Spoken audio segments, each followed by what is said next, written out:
Who your favorite teammate is? Pat Mahomes. Pat Mahomes. Pat Mahomes. That was Kadarius Toney. He is a free agent wide receiver. He is a former first-round pick. He's a notable garbage human being, which we just recently learned through an arrest back in February. And he is Patrick Mahomes' worst nightmare. Since 2023, Patrick Mahomes has woken up countless times with beads of sweat dripping from his frohawk. And it's not because of Kadarius's completely unhinged smile. No, it is because of the absolute circus that Kadarius brought to the Kansas City Chiefs in 2023. It was so frustrating, so distracting, and so traumatic that I believe it is the main reason why Patrick Mahomes has completely destroyed his chances of catching up to Tom Brady in the conversation for the greatest quarterback who has ever lived. And I have a lot of receipts to prove it. Kadarius was drafted number 20 overall in the 2021 NFL Draft by the New York Giants. They picked him primarily because he was so versatile. He could line up anywhere on the field, and he could return kicks. He could just do a lot for the team. They really thought that he was going to be the next Odell Beckham Jr. He started slow performance-wise in New York, just 4 receptions in his first 3 games, and he missed 6 games due to an oblique injury, and he had COVID. And then in week 2 of the 2022 season, he injured his hamstring and missed the next 5 games. Then at the end of October in 2022, Kansas City ended up trading for him. They gave up a 3rd-round pick and a 6th-round pick to get him, and he started slow there at first as well. He only had 20 receptions in 7 games, but that was primarily because they were using him as a punt returner. Kansas City had a load of issues there, and Kadarius was just fast, very fast. Then in the Super Bowl, the Kadarius Toney hype went through the roof when he returned a 65-yard punt for a touchdown, and many argue that was the game-winning play. For Philadelphia, here's Siposs. Low sinking kick. Toney on the run. Still up on his feet. Toney has a wall. It's another block. Toney inside the 20. Toney still going, and he's down to the 5. Going into the offseason and into the 2023 season, the expectations around Kadarius Toney were just at an all-time high, and they really thought Patrick Mahomes was literally reviving and saving his career. But that very quickly all came crashing down. You know when you're having a good old Duke and you are just so relieved that you made it to the toilet in time and you're bright-eyed and hopeful for the future, but then you start pushing and a tip of this rock-solid turd starts peeking out of your mud hole, and you're like, oh, I'm about to poop cobblestone right now. This isn't going to be fun at all. This is going to be very painful. That's a very disgusting but very accurate way of describing the start of the 2023 season for Kadarius Toney and the Kansas City Chiefs. Week 1, they were playing the Detroit Lions, and it was opening night for the NFL season. And I think it was a sign of things to come, not just for Kadarius Toney, but for the Chiefs' entire offense over the next 2 years. Kadarius' performance was just remarkably bad. He had 1 catch for 1 yard and 1 carry for -1 yards. But most notably, he recorded 4 drops, 2 of which were so terrible and costly that it was probably the most talked about part of the game. On the first drop, a pass went through Kadarius' hands, and it landed in Lions safety Brian Branch's hands, and he intercepted it and returned it for a touchdown. So this is 3rd and 6. Mahomes throws the cross. It is intercepted off the deflection. Brian Branch, the rookie, ties the game with his first NFL touchdown. Later in the game, Kadarius dropped a very important catch that would have put the Chiefs in position to kick the game-winning field goal. It's 20 yards to get Harrison Butker's field goal range. Mahomes, plenty of time, looking in the middle. It's dropped again by Toney, who has had a really poor night. The Chiefs lost that night, 21-20, and honestly, these mistakes were probably the most back-breaking part of it. Over the next 10 games, Kadarius didn't have a single game where he had anything over 40 yards receiving, and he only had 1 touchdown, and he was regulated to special teams duty. And over those 10 games, the Chiefs only scored 30 points twice. Patrick Mahomes was becoming notably frustrated, and after 11 weeks, they were sitting at 7-4. But there were still some things to be hopeful about. The Chiefs were the defending Super Bowl champions. They had a stretch where they had won 6 games in a row. They had a second-round rookie receiver named Rashee Rice, who was looking like he was going to be the wide receiver 1 of the future. Rice on the move. Deep block by Marquez Valdez Scantling. Kadarius Toney was only in his third year. He didn't have a full year of experience with the Chiefs, and he was drafted by the Giants. Most people give people a pass for getting through the Giants organization in one piece. You know, that people were still holding out hope for him, and just for the whole wide receiving room as a whole. Well, that was a mistake.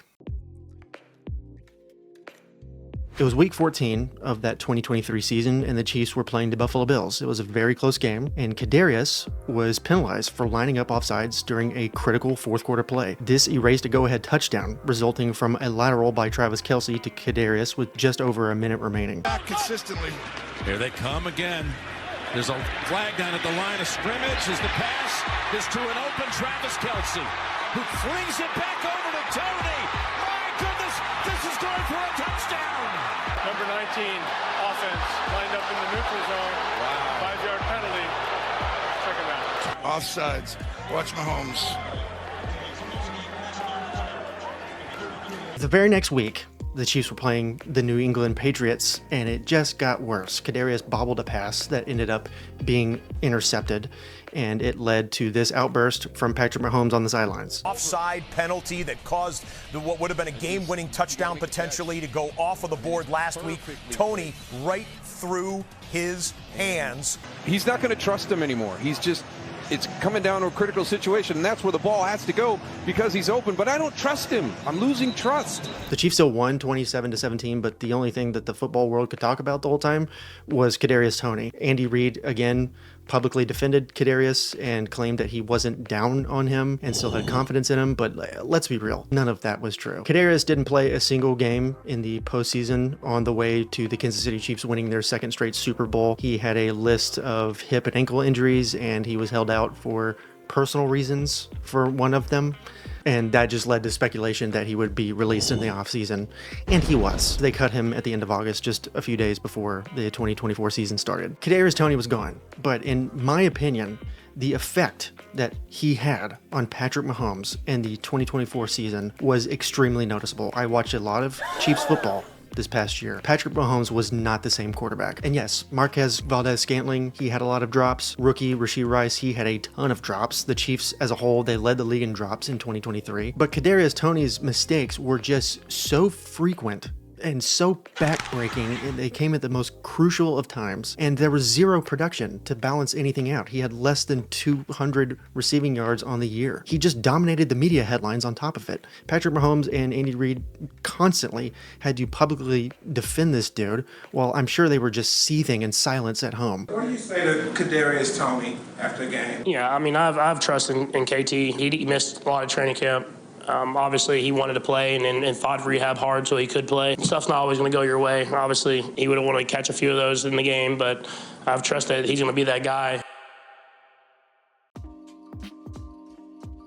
For the past 2 years, we have not seen the same Patrick Mahomes. He is not the same quarterback when he's under pressure. He's taken a lot more sacks. He's noticeably more hot-headed, and it's clear he doesn't trust his receivers. I still believe that he is the best quarterback in the NFL right now, and it's going to stay that way, but it's hard to look at his numbers over the past 2 years and not be a little concerned. Here's his numbers from 2022. He had 5,250 passing yards, which is the most in the NFL, 41 touchdown passes, most in the NFL, 12 interceptions, and 105.2 passer rating, which was the second best. In 2023, right when Kadarius Toney got to town, Patrick had 4,183 passing yards, which was sixth most, 27 touchdown passes, eighth most, 14 interceptions, fourth most, and a 92.6 passer rating, which was ranked 17th out of all starting quarterbacks. In 2024, he had 3,928 passing yards, 7th most, 26 touchdown passes, 9th most, 11 interceptions, 10th most, and a 93.5 passer rating, which was, again, the 17th best in the NFL. This was Mahomes' first season where he didn't throw for 4,000 yards, and it was his first season where he missed the Pro Bowl. And we're calling him the best quarterback in the NFL. I am too. I'm still calling him that. And a lot of people are saying that he has a very real chance of catching up to Tom Brady as the greatest quarterback who has ever lived. And here was the Chiefs' 2024 offense as a whole. They were 15th in points. They had 22 points per game. They were 19th in yards, 322 yards per game. 22nd in rushing yards, 105 yards per game. And 26 in yards per carry, 4.0 yards per carry. The two main areas of concern, of course, are the receivers and the run game. The Chiefs led the league in drop passes in 2023 with 44 dropped passes. There's been a revolving door of pass catchers coming and going. And then for the running game, Isaiah Pacheco was out for most of 2024. Kareem Hunt took his place and put up 728 rushing yards and just a 3.6 yards per carry. Not good. However, they've gone to 2 straight Super Bowls for a reason, because they're still a very good team as a whole. You don't get to the Super Bowl that many times in a row just by being a bad team. And I think they get there because of their defense and their offensive line. The 2023 defense was the best that Mahomes has ever had. They were ranked 2nd in total defense, 4th in pass defense, 17th in run defense, 2nd in scoring defense, and 2nd in sacks. 2024 was awesome too. They were ranked 9th in total defense, 8th in rushing yards allowed, 3rd in points allowed, and 4th best scoring defense. And the offensive line was just as incredible, despite all of the injuries that they had there. According to Pro Football Focus, they were the 3rd best offensive line in 2023 and the 5th best offensive line in 2024. Look, I know Patrick Mahomes is only 29 years old. He's already been to 3 Super Bowls. He's an amazing all-time player. But I really do think that the conversation about him being the greatest of all time is done permanently. Let me tell you why. Overall, the makeup of Patrick Mahomes' teams over the past 2 years, on paper, has been very similar to Tom Brady's teams. Great defenses, great offensive line, elite all-time great offensive play caller, elite tight ends that are all-time greats, not elite wide receivers or running backs. But the difference in playoff performance between Brady and Mahomes is very, very noticeably different. And I don't say this to criticize Patrick Mahomes. He's one of the all-time greats. He will end up being probably top 3 all-time best quarterbacks. But we're talking about the greatest of all time. We're talking about number 1. We're talking about somebody passing Tom Brady. That comes with the highest of expectations. So you have to be a little critical here in this area. There are 2 major things that set Tom Brady apart from Patrick Mahomes and every single quarterback who has ever lived. And the first thing is consistently winning without elite talent. Yes, Patrick Mahomes hasn't had elite talent to throw to and an elite running back behind him, but he hasn't had the worst team with him either. And he's had a lot of help on the offensive line and defense. Over the past 2 years, in addition to their great defense and their great offensive line, they've got Andy Reid. Andy Reid is still the play caller. He always has been. They've got Travis Kelce. While he's less productive as a pass catcher these days, he was graded as the 2nd best tight end in 2024 by Pro Football Focus. They had Rashee Rice. He was hurt for most of 2024, but he had a very good rookie year in 2023. He had Xavier Worthy. He had a very good rookie year and made some big plays in the playoffs this year. And he had DeAndre Hopkins, who isn't what he used to be, but he can still be a productive player, and he proved that with his first game as a Chief. Protection, back in the end zone, Hopkins got him there and got him in. Tom Brady won 3 Super Bowls in his first 5 years in the NFL, in an era that was much harder for quarterbacks to succeed in, and he did it without an elite receiver to throw to. His top options at wide receiver during that run were Troy Brown, David Patton, Deion Branch, and David Givens. Troy Brown only had 1 season with 1,000 yards, and he only ever got 1 Pro Bowl.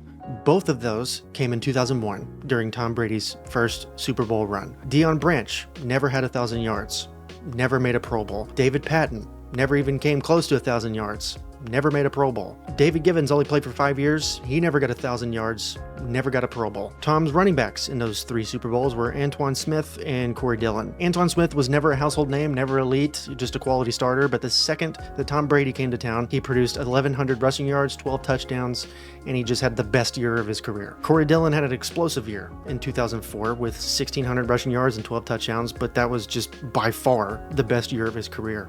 And he only played for the Patriots for 3 years, and his last 2 years were just far less efficient. Sure, Tom Brady did have great offensive line, great defenses. He played with legendary receivers, great running backs. He had Randy Moss, Rob Gronkowski, Wes Welker, won a Super Bowl with Mike Evans. But for almost all of Tom Brady's 7 Super Bowl wins, he didn't have an elite receiver or an elite running back. He had Randy Moss for 3 full seasons, and he didn't win a Super Bowl with him. He had Wes Welker for 6 years, but he never won a Super Bowl with him. And he played with Mike Evans for 3 years. but Tom was in his 40s and it was just at the very end of his career. He mostly leaned on hardworking, lunch pail kind of guys who never made Pro Bowls, but just made big plays in the postseason. Julian Edelman, Danny Amendola, James White, Chris Hogan. It just never felt like it mattered who was out there. That was the whole conversation around Tom Brady during his career. It doesn't matter who's out there.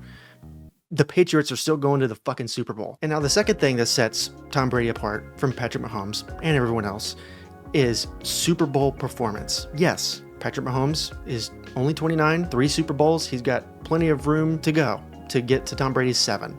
But the difference in Super Bowl performance efficiency is remarkable. Here's Tom Brady's Super Bowl stats. 7-3 record, 303.9 passing yards per game, 65.8 passing completion, 3,039 passing yards, 21 touchdowns, 6 interceptions, 97.7 passer rating. And Brady's career passer rating is 97.2, and his career passing yards per game is 266.3. So technically, Brady played better in the Super Bowl than he did in the regular season.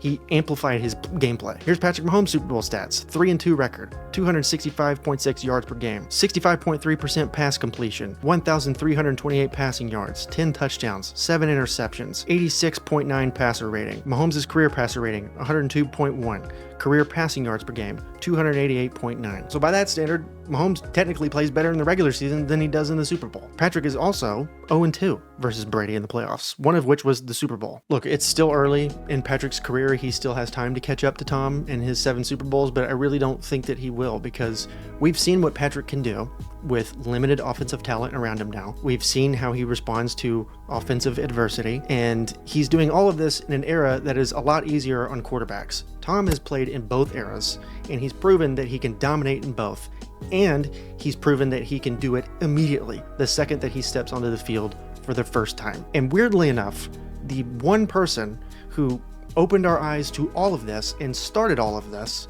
is Kadarius Toney. That's just how I feel. Now let me talk to you about murder. I spent several weeks reviewing the infamous murder trial of Ray Lewis and to really figure out if he actually did it. And what I found was truly shocking. So click the box in the top left-hand corner and I will see you over there. All right, toodles.